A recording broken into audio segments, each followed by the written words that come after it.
नबी करीम सल्लल्लाहु अलैहि वसल्लम का इरशाद है कि मेरी उम्मत में हर वक्त 500 बरगुज़ीदा बंदे और 40 अब्दाल रहते हैं। जब कोई शख्स इनमें से मर जाता है फ़ौरन दूसरा उसकी जगह ले लेता है। सहाबा ने अर्ज़ किया कि उन लोगों के ख़ुसूसी अमाल क्या हैं?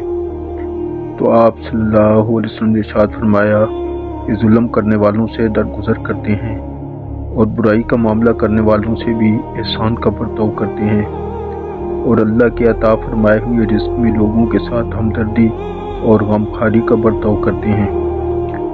एक दूसरी हदीस से नकल किया है कि जो शख्स भूखे को रोटी खिलाए या नंगे को कपड़ा पहनाए या मुसाफिर को शब्बाशी की जगह दे, हक ताला शानू क़यामत के हौलों से उसको पनाह देते हैं।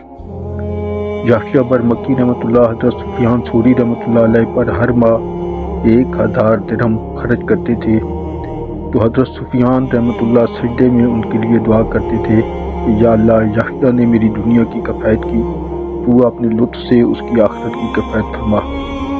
जब याह्या का इंतकाल हुआ तो लोगों ने ख्वाब में उनसे पूछा कि क्या गुजरी?